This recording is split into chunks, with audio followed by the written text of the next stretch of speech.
بسم الله الرحمن الرحيم الرحمن علم القرآن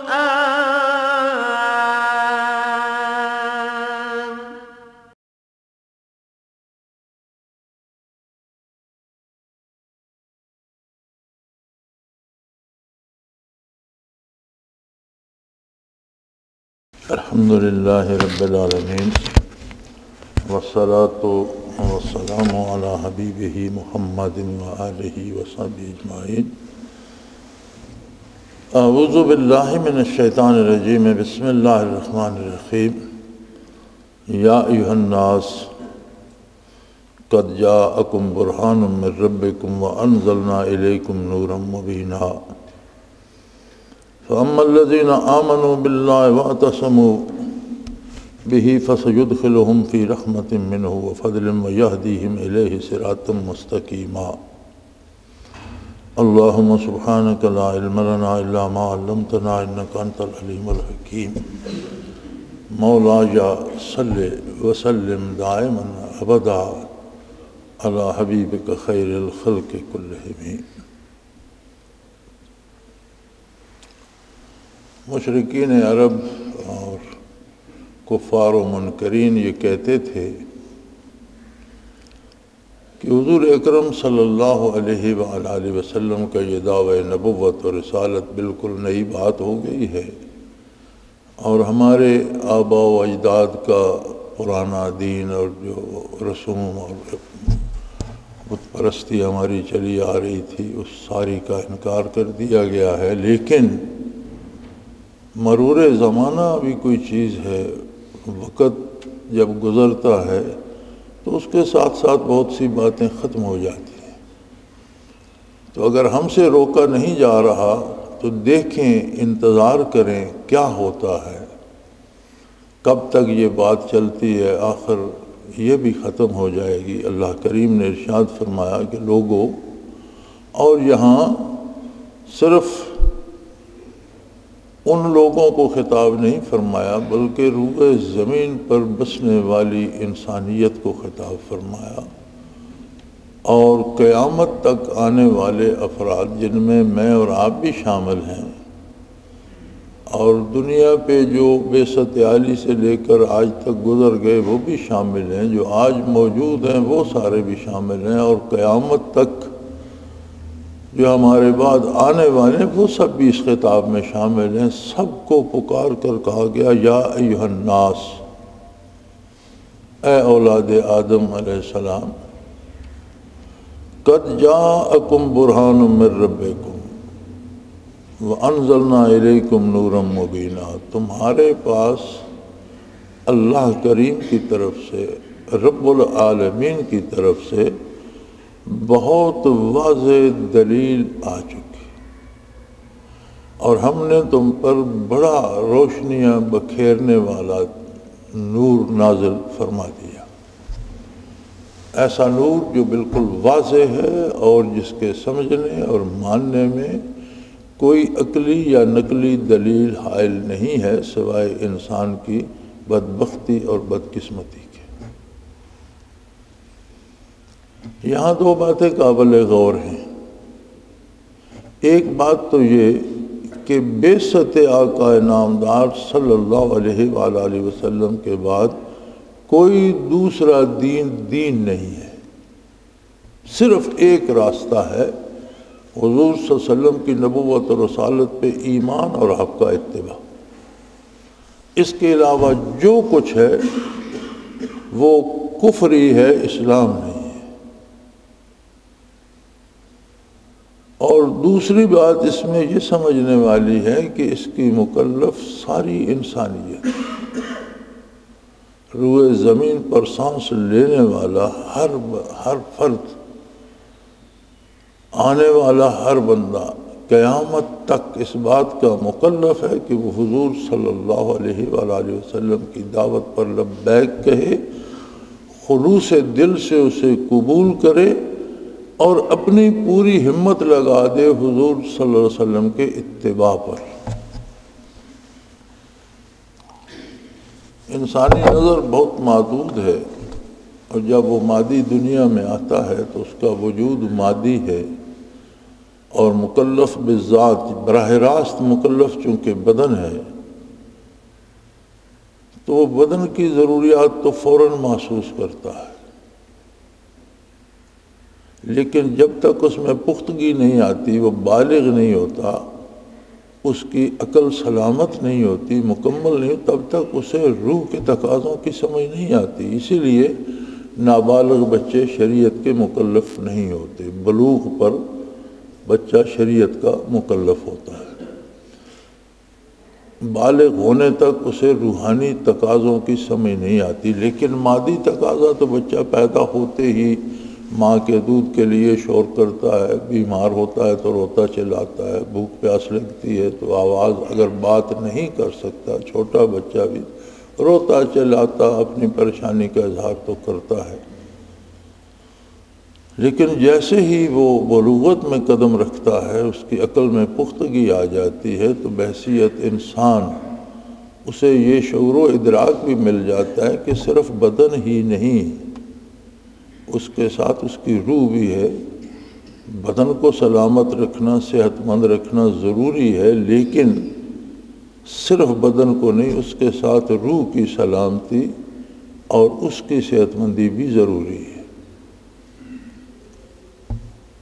اگر مادی وجود پہ رہیں تو پھر تو زندگی یہی دنیا کی ہے، لیکن جب اللہ کے رسول کی بات پر ایمان لائیں تو حقیقی زندگی یہ نہیں ہے، یہ ایک عرصہ امتحان ہے، آزمائش کا دور ہے، جس میں بندہ اپنی دائمی اور ابدی زندگی کی تعمیر کرتا ہے، اپنے لیے گھر بناتا ہے، اپنے لیے سامان جمع کرتا ہے، اپنے آرام کے وسائل جمع کرتا ہے، اور یہ سارا کچھ اسی دار دنیا میں کرتا ہے جو ہمیشہ کے لیے اس کی زندگی ہے، اس میں اسے کام آتا ہے۔ تو فرمایا اب کسی اور آنے والے کا انتظار نہ کرو، اب کسی حادثے کا بھی انتظار نہ کرو، کسی ایسے واقعہ کا انتظار نہ کرو جو تمہارے لیے کوئی نئی راہ کھول دے گا۔ آنے والا آ چکا، تشریف لانے والا تشریف لا چکا، اور اللہ کریم کی سب سے بڑی دلیل، عظمت الہی کی سب سے بڑی دلیل محمد الرسول اللہ صلی اللہ علیہ وآلہ وسلم۔ میں ایک ولی اللہ کے حالات پڑھ رہا تھا تو وہ فرماتے ہیں کہ میں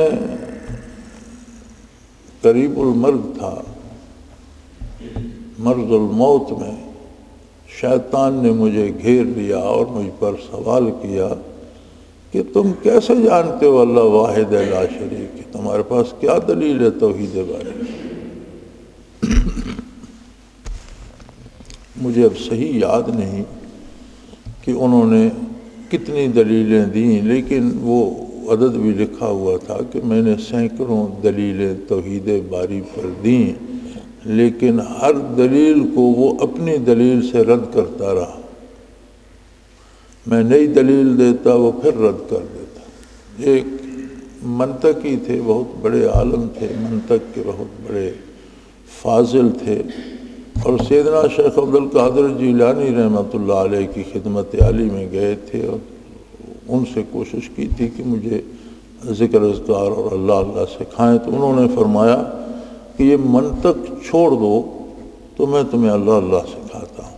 یہ منطقی دلائل سے اس کی سمجھ نہیں آتی، یہ کرنے کا کام ہے۔ چنانچہ وہ آپ کے مرید ہو گئے، تو جب بات منطق پہ آئی اور موت قریب آئی تو فرمایا شیطان نے وہ منطقی طریقے سے میرے ساتھ مناظرہ شروع کر دیا، اور میں نے بڑے دلائل دیے، لیکن وہ میری ہر دلیل کو رد کر دیتا تھا۔ فرماتے ہیں مجھے شیخ کا مشاہدہ، اور انہوں نے فرمایا تم کس مقوسے میں پڑے ہو؟ سادہ سی بات کیوں نہیں کہتے مجھے محمد الرسول اللہ صلی اللہ علیہ وسلم نے بتایا ہے کہ اللہ ایک ہے؟ سادہ سی بات ہے، ہمیں کسی دلیل کی، کسی منطق کی، کسی مزید اس پہ مناظرے کی ضرورت نہیں، سادہ سی بات ہے کہ میرے حبیب نے، اللہ کے حبیب نے، محمد الرسول اللہ صلی اللہ علیہ وسلم نے بتایا ہے کہ اللہ ایک ہے۔ فرماتے میں نے یہ کہا تو شیطان مردود بھاگ گیا۔ اللہ کی عظمت کی، اس کی خالقیت کی، اس کی ربوبیت کی، اس کے مالک و مختار ہونے کی، اس کے معبود بر ہونے کی حتمی آخری، پہلی اور آخری اور سب سے بڑی دلیل ہے آقا نامدار صلی اللہ علیہ وآلہ وسلم کا بتا دینا، سکھا دینا۔ یاد رکھیں ادیان باطلہ میں بھی اور کفار کو بھی عقلاً ایک ہستی ماننی پڑتی ہے جو سب پر غالب ہے۔ اس کی وجہ یہ ہے کہ وہ ایک کو مانتے ہیں کہ اس نے یہ اولاد دیتا ہے، لیکن یہ کون ہے؟ وہ کہتے ہیں اسے کسی نے پیدا کیا اور اسے دیوتا بنا دیا۔ جس نے اسے پیدا کیا اسے کس نے پیدا کیا؟ کسی نے اس کو پیدا کیا۔ آخر ایک ہستی ایسی ماننی پڑتی ہے جسے کوئی پیدا نہیں کرتا، وہ سب کو پیدا کرتا۔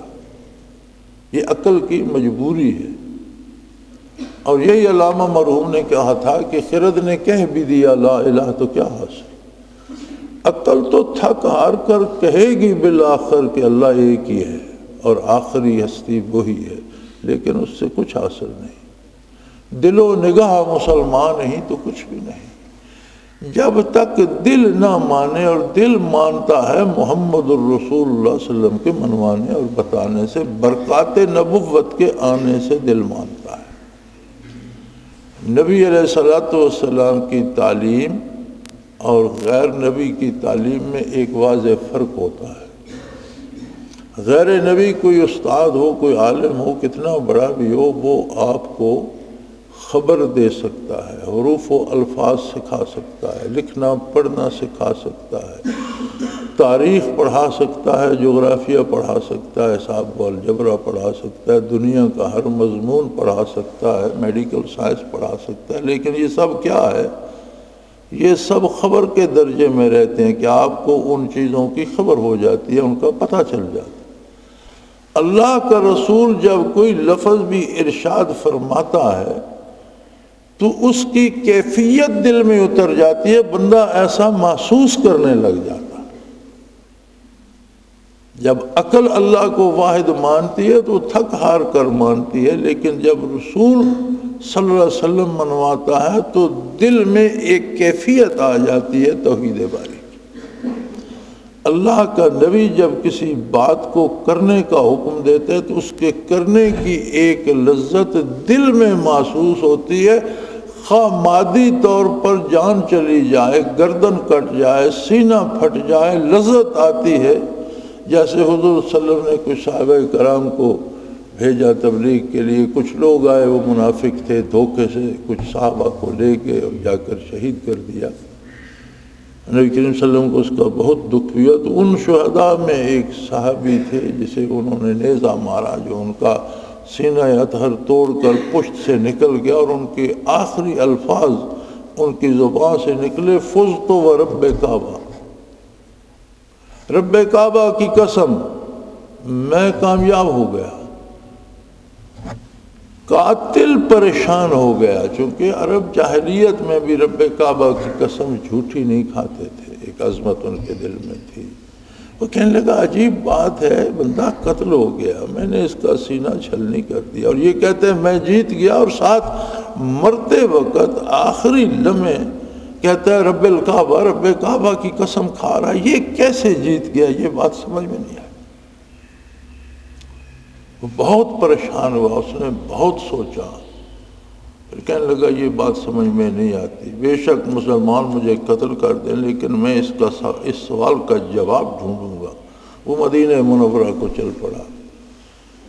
مدینہ منورہ میں فضا بہت آزردہ تھی، نبی کریم صلی اللہ علیہ وسلم کو ان کی شہادت کا بہت دکھ ہوا، اور صحابہ کرام جلال سے بھرے ہوئے تھے کہ انہوں نے بہت دھوکہ کیا ہے۔ کسی نے خبر دی کہ فلاں بندہ جو ان میں تھا، جو صحابہ کرام کے قتل میں ملوث ہیں، وہ آ رہا ہے۔ صحابہ نے اجازت چاہی نبی کریم صلی اللہ علیہ وسلم سے کہ اجازت ہو تو اسے شہر کے باہر ہی قتل کر دیا جائے. آپ نے فرمایا نہیں، اگر وہ آ رہا ہے تو اسے میرے تک آنے. چنانچہ حضور اکرم صلی اللہ علیہ وسلم کی خدمت عالی میں پہنچا دیا گیا. تو آپ نے پوچھا کہ تم کیوں آئے ہو؟ اس نے کہا میں اس سوال کا جواب پوچھنے آیا ہوں کہ ایک آدمی کامیابی تو ختم ہو گئی، جب ایک آدمی مقابلے میں قتل ہو گیا تو وہ تو مارا گیا، ختم ہو گیا، وہ کیسے جیت؟ وہ کہتا ہے میں جیت گیا اور ساتھ رب کعبہ کی قسم کھاتا ہے. تو حضور صلی اللہ علیہ وسلم مسکرائے اور فرمایا کہ یہ بات تم تب سمجھو گے جب تمہیں نور ایمان نصیب ہوگا. بحالت کفر اس لذت کی سمجھ نہیں آتی. جب دل اللہ کو مانتا ہے اور نبی کے کہنے پر مانتا ہے تو وہ اللہ کا جمال اس کے دل میں آ جاتا ہے. اور جب تم نے اسے اللہ کے لیے قتل کیا تو اس کی تو ساری زندگی کی خطائیں معاف ہو گئیں اور تمام نیکیوں کا کئی کروڑ گنا زیادہ اجر مل گیا، اور شہادت کا اجر جو ہے وہ بے پناہ ہے. وہ تو واصل باللہ ہو گیا، اللہ کی بارگاہ میں پہنچ، وہ تو کامیاب ہو گیا، اس کا مسئلہ تو حل ہو گیا. تو اسے بھی نور ایمان نصیب ہو گیا اور پھر اسے سمجھ آئی کہ واقعی کامیابی، حقیقی کامیابی آخرت کی کامیابی. سو فرمایا لوگوں کسی حادثے کا یا وقت کے گزرنے کا یا زمانے کی رفتار کا انتظار نہ کرو، تمہارے پاس جو تشریف لانے والا تھا وہ تشریف لا چکا. اب اس میں یہ ارشاد بھی ہے کہ حضور اکرم صلی اللہ علیہ وسلم کے بعد اگر کوئی دعوی نبوت کرتا ہے تو وہ کذاب ہے، جھوٹا ہے. چونکہ یہاں طے کر دیا قرآن کریم نے قد جاءکم، جسے تشریف لانا تھا وہ لا چکا. اس کے بعد کوئی نیا نبی نہیں آئے گا، کوئی نئی نبوت نہیں آئے گی، کوئی نئی کتاب نہیں آئے گی، کوئی نئی دعوت الی اللہ نہیں آئے گی، کسی پر نئی وحی نازل نہیں ہوگی. اور یہ تشریف لائے ہیں من ربکم. اللہ کی صفت ہے کہ وہ رب ہے. رب ہوتا ہے پالنہار، ہر ضرورت مند کی ہر ضرورت ہر جگہ پوری فرمانے والا. انسان کی ضروریات میں سے سب سے بڑی ضرورت یہ تھی کہ اس عالم آب و گل میں کوئی اسے روح اور روحانی ضروریات، ایمان اور اس کے تقاضے، ذات باری کی معرفت عطا کرے. یہ انسانیت کی ضرورت تھی اور وہ ضرورتیں پوری کرنے والا ہے، اس کی ربوبیت کا تقاضا تھا. لہذا اس نے آقا نامدار صلی اللہ علیہ وآلہ وسلم کو مبعوث فرمایا، اور اتنی عظیم ہستی کو مبعوث فرمایا کہ جب تک دنیا قائم ہے ہر آنے والی کے رہنمائی کے لیے حضور اکرم صلی اللہ علیہ وسلم کی ذات موجود ہے. آپ کا کردار، آپ کے ارشادات، آپ کی تعلیمات اور آپ کا دین اور اللہ کی کتاب اور آپ کی حیات طیبہ رہنمائی کے لیے موجود ہے. وَأَنزَلْنَا إِلَيْكُمْ نُورًا مُبِينًا.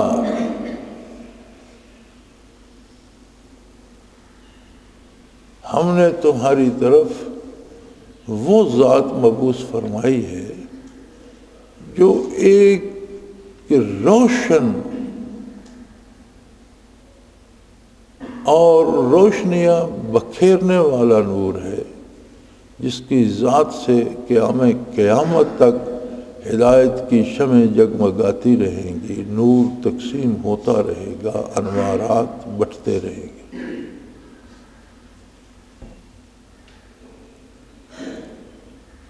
اور یہ کوئی معمولی بات نہیں ہے. دنیا میں انسان دیکھتا ہے ہر ملک، ہر ریاست، اس کے پڑھے لکھے لوگ، قابل لوگ چنے جاتے ہیں، پھر قانون ساز ادارے بنتے ہیں، پھر وہ آئین و دستور بناتے ہیں. لیکن وہی بنانے والے پھر ان میں تبدیلیاں کرتے ہیں اور ان میں امینڈمنٹس لاتے ہیں کہ یہ صحیح نہیں، اس میں یہ تبدیلی، پھر وہ تبدیلی صحیح نہیں ہوتی، پھر اس کی اصلاح کی جاتی ہے. یہ ایک ایسا قانون ہے کہ جزیرہ نما عرب کے صحراؤں میں نبی اکرم صلی اللہ علیہ وسلم نے ارشاد فرما دیا، اللہ نے قرآن نازل کر کے عطا فرما دیا، اور تب سے قیامت تک روئے زمین کی ساری انسانیت کے ہر سوال کا جواب اس میں موجود ہے، اور کسی تبدیلی کی ضرورت کبھی قیامت تک پیش نہیں آئی۔ اس میں کسی اصلاح کی ضرورت نہیں ہوگی، جس میں کوئی خامی، کوئی کمی، کوئی کمزوری نہیں ہے۔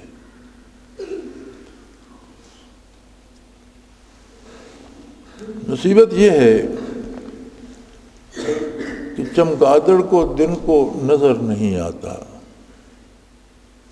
اس کی آنکھ بہت زیادہ روشنی سمیٹتی ہے، سورج ڈوب جاتا ہے تو جو ہلکی روشنی، تاریکی میں بھی جو ہلکی کرنیں روشنی کی ہوتی ہیں اس میں اسے صاف نظر آتا ہے، لیکن جب سورج طلوع ہوتا ہے تو اس کی آنکھیں چندیا جاتی ہیں، اسے کچھ نظر نہیں آتا، تو پھر وہ کہتی ہے کہ یہ جو سورج ہے نا یہ بالکل تاریک ہوتا ہے، یہ جب نکلتا ہے تو پھر ہر طرف تاریکی چھا جاتی ہے۔ اب چمگادڑ کی بات مانی جائے یا سورج کی حقیقت مانی جائے؟ آج بھی جو لوگ کفار تو ہیں ہی بد نصیب، جو لوگ اسلام کا دعویٰ بھی رکھتے ہیں اور پھر یہ بھی کہتے ہیں کہ جی اسلامی قوانین اور اسلامی نظام قابل عمل نہیں ہے، یہ خود وہ چمگادڑے ہیں جنہیں روشنی نصیب ہی نہیں۔ اللہ کریم کسی ناقابل عمل حکم پر عمل کرنے کی پابندی نہیں لگاتا، وہ تو ایسا کریم ہے کہ نماز میں قیام فرض ہے، لیکن اگر کوئی کمزور ہے، بیمار ہے، کھڑا نہیں ہو سکتا تو بیٹھ کر نماز پڑھے، اس کا فرض بیٹھ کر بھی ادا ہو جاتا ہے، حالانکہ قیام فرض ہے۔ سجدہ نہیں کر سکتا تو اشارے سے کر لے، چارپائی سے اٹھ نہیں سکتا تو فرمایا لیٹے لیٹے اشارے سے نماز ادا کر لے، اس کا سجود بھی ہو جائے گا، رکوع بھی ہو جائے گا، قیام بھی ہو جائے گا، جلسہ بھی ہو جائے گا، سارے فرائض ادا ہو جائیں گے۔ یعنی جو کام بندہ نہیں کر سکتا وہ کرنے کا اسے حکم ہی نہیں دیا جاتا۔ ایک اصول ہے، لا یکلف اللہ نفسا الا وسعها، جو کام بندہ نہیں کر سکتا اس کے کرنے کا حکم ہی نہیں دیا جاتا۔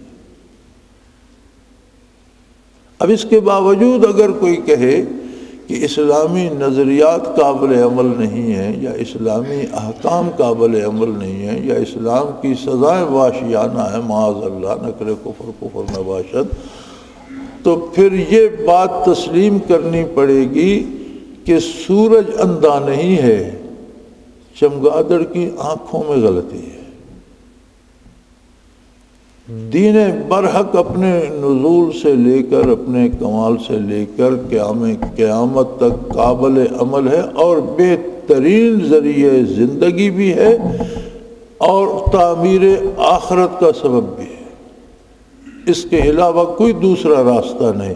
اور یہ امید نہ رکھو کہ کوئی حادثہ ہوگا یا کوئی اور آئے گا یا پھر کچھ ہوگا تو ہم دیکھیں گے۔ فرمایا کچھ نہیں ہوگا، جو ہونا ہو گیا، محمد الرسول اللہ صلی اللہ علیہ وسلم مبعوث ہو گئے، اور یہ اللہ کی عظمت کی سب سے بڑی دلیل ہے۔ اسی لیے علماء فرماتے ہیں کہ جب بچے کو بھی آپ اللہ کا تصور دیں تو اسے یہ تصور دیں کہ میں اس اللہ کو مانتا ہوں جس کو محمد الرسول اللہ صلی اللہ علیہ وسلم نے، جو حضرت عبداللہ کے بیٹے جو مکہ مکرمہ میں پیدا ہوئے اور جو ہجرت فرما کر مدینہ منورہ جلوہ افروز ہوئے، وہ محمد الرسول اللہ جس اللہ کو اللہ منواتے ہیں، اور جیسا منواتے ہیں میں اس اللہ کو ویسا مانتا ہوں۔ یوں ہی اپنے طور پر کوئی تصور بنا لینا وہ قابل قبول نہیں ہے۔ اور اگر ذات و صفات باری ویسے ہی مانی جائیں گی جیسے حضور منواتے ہیں، اس کے علاوہ قابل قبول نہیں، تو یہ دنیا کے روزمرہ کے کام اور میرا آپ کا کاروبار اور ہماری معاش اور ہماری معاشرت اور ہماری، اس کی حیثیت کیا ہے؟ یہ کیسے حضور اکرم صلی اللہ علیہ وسلم کی تعلیمات کے خلاف ہوگی اور قابل قبول ہوگی؟ اس کی حیثیت کیا ہے؟ جب ذات باری کا کوئی تصور جو حضور کی تعلیمات کے خلاف وہ قابل قبول نہیں ہے، ویسا ماننا ہوگا جیسا حضور منواتے ہیں، اور اس ہستی کو ماننا ہوگا جس کو حضور منواتے ہیں۔ ذات و صفات باری ویسی مانی جائیں گی جیسی حضور صلی اللہ علیہ وآلہ وسلم منواتے ہیں۔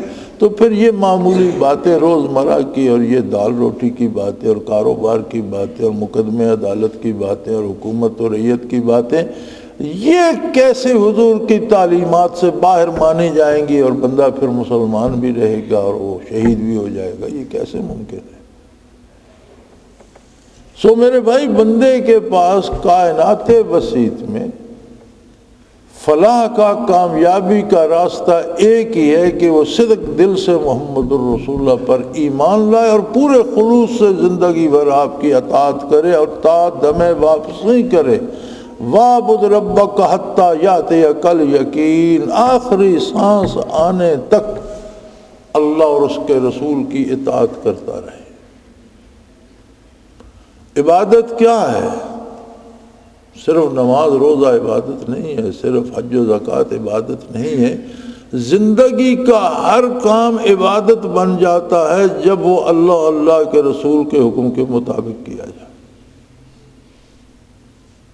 روزی کمانا، کاروبار کرنا، مزدوری کرنا، ملازمت کرنا، سیاست کرنا، حکومت کرنا، رعیت بن کر رہنا، کوئی عہدہ ملنا، کوئی زندگی کا کام، گھر بنانا، شادی کرنا، بچے پالنا، کوئی زندگی کا کوئی بھی کام جو حضور کی اطاعت میں کیا جائے گا، اللہ کے حکم کے مطابق کیا جائے گا، وہ عبادت ہوگا۔ اور وہ صرف اور صرف ایک ہستی جو تشریف لا چکی ہے آقا انعامدار صلی اللہ علیہ وسلم کی، باقی دنیا میں سب حضور کے متبعین ہوں گے، آپ کے اطاعت شعار ہوں گے، آپ کی بات مان کر چلنے والے ہوں گے۔ کوئی اب دوسری ہستی ایسی نہیں آئے گی جو اس کے علاوہ کوئی اور راستہ بتائے۔ اور حضور کی ذات واضح نور ہے، واضح روشنی ہے، کسی معاملے میں کوئی اشتباہ، کوئی شبہ نہیں رہتا۔ یار لوگوں نے یہاں بھی جھگڑے کی راہ نکال لی کہ اللہ نے حضور صلی اللہ علیہ وسلم کو نور فرمایا، تو اس کا معنی یہ ہے کہ حضور بشر نہیں ہے۔ ایسی بات نہیں ہے۔ انبیاء علیہ السلام سارے ہی آدم علیہ السلام کی اولاد سے ہیں، سارے ہی عالم بشریت سے ہیں، لیکن نبی کی بشریت اور غیر نبی کی بشریت میں بڑا فاصلہ ہے۔ نبی کی بشریت بھی نور ہوتی ہے، روشن ہوتی ہے، لطیف ہوتی ہے۔ فرشتے نوری مخلوق ہیں، نور سے پیدا کیے گئے، اور فرشتوں کے سردار ہیں جبریل امین۔ شب معراج حضور صلی اللہ علیہ وسلم کے ہم رکاب تھے، آپ کو مکہ مکرمہ سے لے کر بیت المقدس سے آسمان اول، دوسرا، تیسرا، ساتویں آسمان تک، پھر اس سے اوپر سدرۃ المنتہا تک آپ کی خدمت عالی میں آپ کے ہم رکاب رہے۔ لیکن جب سدرۃ المنتہا پہ پہنچے تو عرض کی، یا رسول اللہ، اس سے آگے کی مجال مجھ میں نہیں ہے۔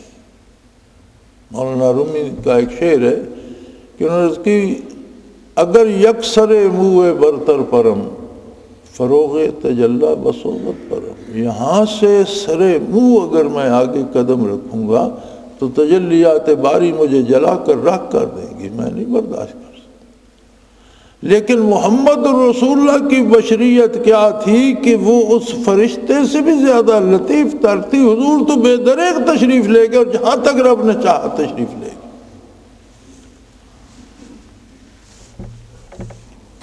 جو بشریت کا انکار کرتے ہیں وہ سمجھتے ہیں خود کو کہ میں بشر ہوں، تو نبی بھی شاید ایسا بشر ہوگا۔ نہیں، نبی کی بشریت بھی نور نبوت سے سرفراز ہوتی ہے۔ نبی کا ہر کام نبی کی شان کے مطابق ہوتا ہے، نبی کی ہر صفت نبی کے ذات کے مطابق ہوتی ہے۔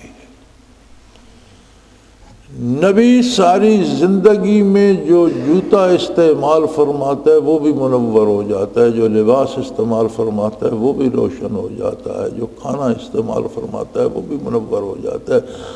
زمین پہ جس جگہ نبی کریم صلی اللہ علیہ وسلم کا قدم پڑتا ہے وہ جگہ روشن ہو جاتی ہے۔ اور اللہ دل کی آنکھ دے تو آج بھی جزیرہ نما عرب میں آسمان پر اتنا روشن چاند نہیں ہوتا جتنے زمین پر روشن محمد رسول اللہ کے قدموں کے نشان ہوتے ہیں۔ اس سب کے باوجود نبی انسان ہوتا ہے، بشر ہوتا ہے، کھاتا پیتا ہے، سوتا جاگتا ہے، زندگی کے لوازمات ہوتے ہیں اس کے ساتھ۔ چونکہ زمین پر انسان بستے ہیں تو انسانوں ہی میں سے نبی بھی منتخب کیے جاتے ہیں۔ ہاں کمال یہ ہے کہ بشر ہو کر، انسان ہو کر کوئی نوری مخلوق سے بھی لطیف تر ہو۔ تو حاصل کلام یہ ہے روح زمین پر اور قیامت تک کے لیے ایک ہی راستہ ہے بارگاہ الوہیت کا۔ حضرت رحمت اللہ تعالی علیہ فرمایا کرتے تھے کہ ہر نبی بارگاہ الوہیت کا ایک دروازہ ہے۔ جو بھی اس نبی پہ ایمان لایا اور اس کا اتباع اختیار کیا وہ اللہ کی بارگاہ میں پہنچ گیا۔ لیکن ایک ایک کر کے سارے دروازے بند ہوتے چلے گئے۔ انبیاء علیہ السلام مبعوث ہوتے رہے، ان کی نبوت کا وقت ختم ہوتا گیا، دروازے بند ہوتے گئے۔ اب صرف ایک دروازہ ہے جو قیامت تک کھلا ہے اور وہ ہے محمد الرسول اللہ صلی اللہ علیہ وآلہ وسلم۔ آپ کی اطاعت کے علاوہ کوئی دوسرا راستہ نہیں ہے جس سے اللہ راضی ہو یا جس سے آخرت کی تعمیر ہو سکے۔ اور آخرت کی تعمیر کا ایک بہت خوبصورت انداز یہ ہے جسے ہمیں جاننا چاہیے کہ جس بندے کی آخرت تباہ ہوتی ہے اس کو دنیاوی پریشانیاں بھی گھیر لیتی ہیں۔ آخرت حقیقت ہے اور دنیا وقتی اور لمحاتی اور ظل اور سایہ ہے۔ اور جس کی اخروی زندگی صحیح اور آرام دہ اور اللہ کو مقبول ہوتی ہے اسے دنیا میں بھی سکون اور لطف نصیب ہوتا ہے۔ اگر وہ غریب بھی ہو تو اس غریبی میں بھی وہ پرسکون اور مطمئن ہوتا ہے، اور نافرمان اگر بادشاہ بھی ہو تو بادشاہی کرتے ہوئے بھی وہ ڈرتا رہتا ہے اور اس کا سکون چھن جاتا ہے اور وہ پریشان رہتا ہے۔ آخرت کا جو عکس ہے، آخرت کا پرتو وہ دنیاوی زندگی پہ پڑتا رہتا ہے۔ لہذا دنیا میں بھی کسی کو آبرو چاہیے، سکون چاہیے، اطمینان چاہیے تو محمد الرسول اللہ کی جوتیوں میں ملے گا، اور ساری آخرت بھی اسے حضور کے اتباع، حضور کی غلامی میں ملے گی۔ فرمایا لوگو تمہارے پاس تمہارے پروردگار کی طرف سے مستقل اور آخری دلیل آ چکی، اور ایک روشن اور واضح شمع جلا دی ذات محمد الرسول اللہ، جو زندگی کے ہر پہلو میں ہر انسان کو ہر وقت ہر جگہ ہر ملک میں رہنمائی کے لیے کافی ہے۔ اس کے علاوہ کوئی دوسرا راستہ نہیں جس پر چل کر انسانوں کو بہتری نصیب ہو سکے۔ وآخر دعوانا ان الحمدللہ رب العالمین۔ اللہ اللہ اللہ اللہ اللہ اللہ اللہ اللہ۔